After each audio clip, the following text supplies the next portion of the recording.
అమ్మా ప్రవళిక, ఎవరండి? ఏమ్మా నన్ను గుర్తుపట్టావా? మీరు? అదేనమ్మా, మీ అమ్మ వాళ్ళ పెద్దమ్మ తమ్ముడి బామర్తి వాళ్ళ చిన్న కొడుకు మావగారి చిన్నల్లుడికి రెండో మావయ్యని. నన్నే మర్చిపోయావా? ఓ సరే, లోపలికి రండి. ఇల్లు బాగుంది.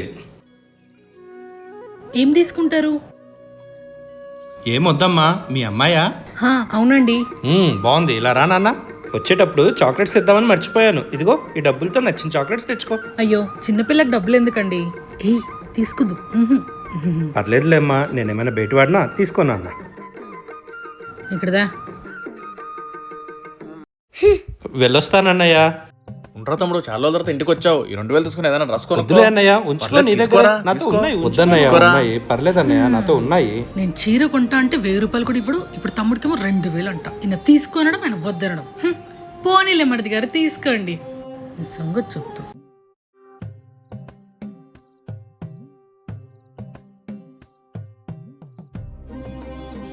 నాకు జాకెట్ అర్జెంట్ కావాలి, ఎప్పుడు కాళ్ళు ఇస్తారు? ఒక 3 రోజులు పడుతుందమ్మా. అక్క, నాది ఎల్లుండి బర్త్డే ఉంది, వెంటనే ఇచ్చేస్తారు కదా? మీకు కూడానా? మీకు వద్దంటే చెప్పండి, ఇంకో దగ్గర కుట్టించుకుంటా. లేదులేమ్మా, అయిపోతుంది. ఇచ్చి ఇదిగో అమ్మా. అదేంటి డబ్బులు తక్కువ ఇచ్చారు? తక్కువ ఇవ్వడం కాదు, మీరే నాకు లేట్ గా ఇచ్చారు. ఏంటో వీళ్ళు అర్జెంట్ అంటారు, డబ్బులు తక్కువ ఇస్తారు. ఈ 3 days లో ప్రాజెక్ట్ డెడ్ లైన్. ఏం చేస్తారో నాకు తెలియదు, ఎలా మేనేజ్ చేస్తారో తెలియదు. ఒక్క ఇష్యూ కూడా లేకుండా వర్క్ అంతా కంప్లీట్ అవ్వాలి. కట్ చేశారు.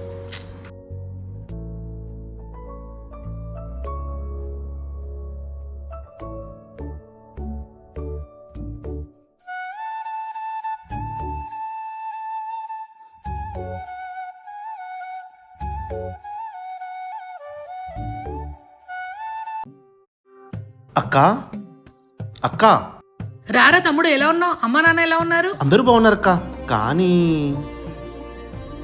అక్క దగ్గర నసుకుతున్నావు ఏంటి? ఏమైందిరా? నేను చేసే వ్యాపారంలో చాలా లాస్ వచ్చింది అక్క. ఎవరిని అడగాలో అర్థం కావట్లేదు, ఏం చేయాలో తెలియట్లేదు. అందుకే నీ దగ్గరకు వచ్చానక్క, ఏమైనా సహాయం చేస్తావేమో అని. మా పరిస్థితి అంతంత మాత్రంగానే ఉందిరా. సర్లే ఉండు, ఇవి పెట్టుకోరా. బావకు నేను ఏదో ఒకటి చెప్తానులే. థ్యాంక్స్ అక్క. పర్లేదురా తమ్ముడు. చూడరా, నీకు ఈ జాబ్ చేయడం ఇష్టం ఉన్నా లేకపోయినా అమ్మ నాన్న కోసమైనా చెయ్యి. బయట అందరు జాబులు లేక ఏడుస్తున్నారు. నేను ఉత్తిగా ఇంటర్వ్యూ కూడా లేకుండా మా హెచ్ఆర్ అండ్ మేనేజర్ తో మాట్లాడి జాబ్ సెట్ చేశాను.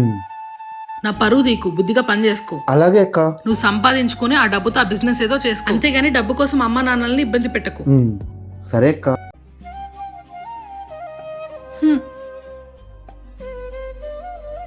ఏమైంది ప్రవళిక, డల్గా ఉన్నావు? అది పక్కింటి ఆవిడకి మొన్న చేసిన కూర గిన్నెలో వేసి ఇచ్చానండి. అయితే ఆవిడేమో ఇప్పుడు ఆ గిన్నె కనిపించట్లేదు అంటుంది. దాందేముంది, పోనీలే, గిన్నే కదా. గిన్నె కదనా, అది మా పుట్టింటి నుంచి తెచ్చుకుని ఎన్నో సంవత్సరాలుగా వాళ్ళ గుర్తుగా దాచుకున్నా. మొన్న కంగారులో తెలియక ఆ గిన్నెలోనే వేసిచ్చా. ఆమెమో ఇప్పుడు ఆ గిన్నె కనిపించట్లేదు అంటుంది, మీరేమో పోనీలే అంటున్నారు. అంతేలేండి, మీ వలసి బంగారం, మా వలసి సింగారం. నేనేమన్నానని ఇంతలా ఫీల్ అవుతుంది? ఎక్కడ పెట్టా? ఇక్కడ కూడా లేదే. ఇదేనా? ఏంటి మమ్మీ వెతుకుతున్నావు? ఇక్కడ నా బుక్ ఒకటి ఉండాలి, అది కనిపించట్లేదు.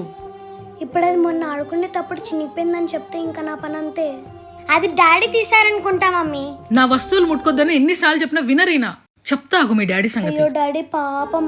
మమ్మీ ఈ రోజు ఒకరోజు స్కూల్ కి వెళ్ళండి మమ్మీ ప్లీజ్. ఏం అవసరం లేదు, హాఫ్ డేనే కదా, వెళ్ళు. కొంచెం ఫీవర్ గా ఉంది మమ్మీ, కావాలంటే చూడు. నీ నాటకాలు నాకు తెలుసు. ఈ రోజు స్కూల్ ఎగ్గొడితే నెక్స్ట్ 2 days హాలిడేస్ కదా, టోటల్ 3 days హాలిడేస్ వస్తాయని ప్లాన్ వేసావు. అంత లేదు, కావాలంటే టాబ్లెట్ ఇస్తే వేసుకొని స్కూల్కి వెళ్ళు, అంతేగాని స్కూల్ ఎగ్గొట్టే ప్రసక్తే లేదు. తిరగో. సువి, రేపు మామయ్య పెళ్లి ఉంది, స్కూల్ మానేసేయి. రేపు ఎగ్జామ్ ఉంది మమ్మీ, ఎలా మానేమంటావు? ఏం పర్లేదు, మళ్ళీ పెట్టమంటాలే. ఇదేం ఫైనల్ ఎగ్జామ్ కాదు కదా. అబ్బా కష్టపడి చదివా మమ్మీ, ఇప్పుడు మానేస్తే మళ్ళీ అన్ని ఫస్ట్ నుంచి చదవాలి. పైగా నేను ఒక్కదాన్ని కూర్చొని రాయాలి. మామయ్య పెళ్లి అంటే స్కూల్ ఎగ్జామ్స్ అంటావు, స్కూల్ మానేస్తున్నావు, మనం పెళ్లికి వెళ్తున్నాం అంతే. మేము స్కూల్ మానేస్తామంటే ఒప్పుకోరు, అదే మేము స్కూల్ కి వెళ్తామంటే వద్దంటారు. ఏంటో ఈ మమ్మీలు.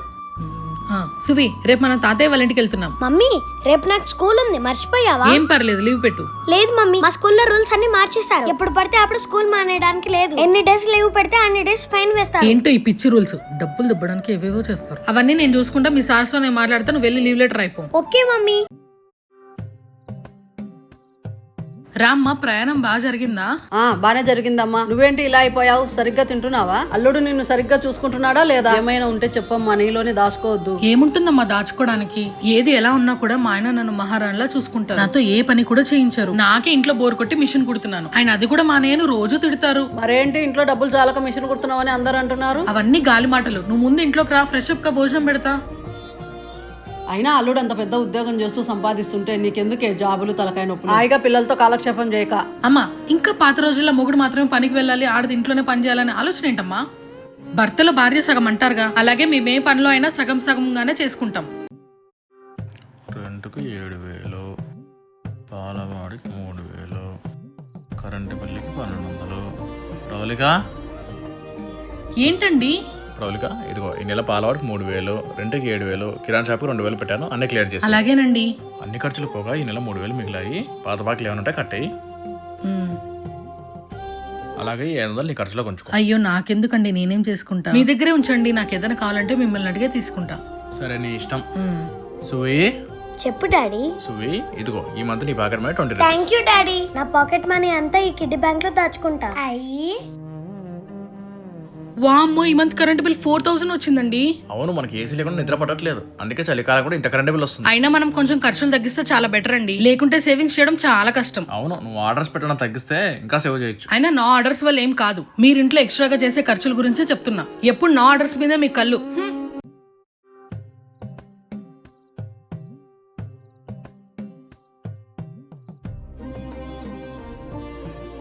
ఏం ప్రవళిక, పని చేసుకుంటున్నావా? అయ్యో లేదు పిన్ని గారు, ఆడుకుంటున్నాను. ఈ మధ్య బాగా ఎటకారం ఎక్కువైందిలే అమ్మాయి నీకు.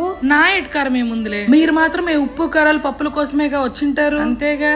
ఎంత చలాక పిల్లవు. ఇందులో కొంచెం కందిపప్పు, ఇందులో కొంచెం మినపప్పు ఇయ్యమ్మా. ఈ కప్పులు ఏం సరిపోతాయి పిన్ని, ఇంకొంచెం పెద్ద కప్పులు తావాల్సింది. పర్వాలేదులే, ఈ పూటకి సరిపెట్టుకుంటా. ఇవ్వండి.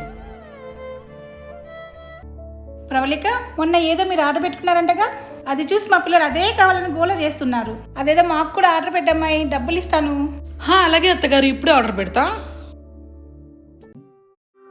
ఏవండి, మన పెళ్లి రోజు వస్తుంది కదా, ఈసారి ఏమైనా ఇంట్లోకి ఏదైనా ఒక వస్తువు తీసుకుందామండి. ఏం తీసుకుందాం, నువ్వే చెప్పు ప్రవళిక. సమ్మర్ వస్తుంది కదా, ఎలాగో మన ఇంట్లో కూలర్ పాడైంది, ఫ్యాన్లు కూడా అంతంత మాత్రమే తిరుగుతున్నాయి. పాప సరిగ్గా గాలి లేక నైట్ నిద్రపోవట్లేదండి. తక్కువలో ఏదైనా సెకండ్ హ్యాండ్ ఏసీ తీసుకుందామా? ఎలాగో ఎండలు వస్తున్నాయి కదా. ఏసీయా తీసుకొచ్చు, కానీ ఇప్పటికిప్పుడు అంటే. మీరేం కంగారు పడకండి, నాకు తెలిసిన ఆవిడ చిట్టి వేస్తుంది. మనం పాట పాడి చిట్టి డబ్బులతో కొనుక్కొని మెల్లిగా కట్టుకుందాం. సరే అలాగే చేద్దాం. ప్రవళిక, నాకు ఐడియా వచ్చింది. మనం లోన్ అప్లై చేసి పైన ఒక ఫ్లోర్ వేసి 2 పోర్షన్లు కట్టి రెంట్కి ఇస్తే బాగుంటుంది అనిపిస్తుంది. ఇప్పటికే చాలా ఈఎంఐలు కడుతున్నాం కదండి, మళ్ళీ ఇప్పుడు ఎందుకు ఈ ఖర్చు? అవన్నీ మనం ప్లాన్ చేసుకుందాం. మనకు వచ్చిన రెంట్ ఇంకా ప్రాఫిట్ ఎలా తీసుకురావాలో నేను ప్లాన్ చేస్తాను. సరే మీ ఇష్టం.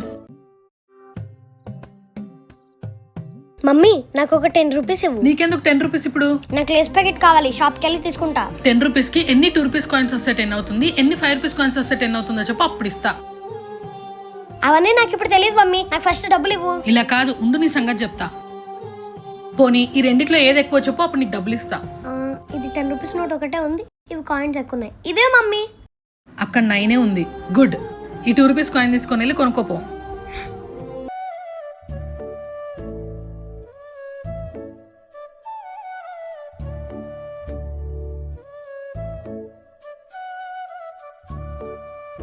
ఏసువి, పేమెంట్ అవ్వట్లేదా అమ్మా? అవును మమ్మీ. నేను పనిలో ఉండి ఒకసారి అనవసరంగా నీకు చెప్పా పేమెంట్ ఎలా చేయాలో, ఆర్డర్ ఎలా చేయాలని. అప్పటి నుంచి సైలెంట్ గా ఫోన్ తీసుకోవడం, చాక్లెట్లు, ఐస్ క్రీమ్లు ఆర్డర్ చేసుకోవడం. అందుకే యూపీఐ పిన్ మార్చేసా, ఇప్పుడు ఎలా ఆర్డర్ చేసుకుంటో చూస్తా.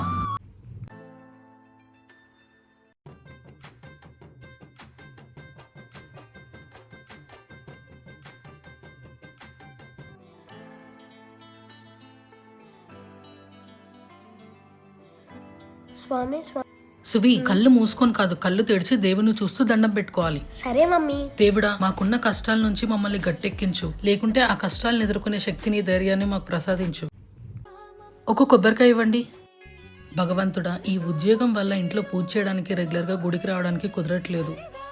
మేము ఇప్పుడు ఈ పొజిషన్లో ఉన్నామంటే అది నీ వల్లే. అలాంటిది నీకు సేవ చేయడానికి కూడా నాకు వీలు కుదరట్లేదు. నన్ను క్షమించు స్వామి. నీ ఆశీస్సులతో మా కుటుంబాన్ని చల్లగా చూడు స్వామి. ఆ ప్రమోషన్ ఏదో త్వరగా వస్తే నీ పేరును ఆకలితో ఉన్న వారికి అన్నదానం చేస్తా. సువి, కొబ్బరి తీసుకో.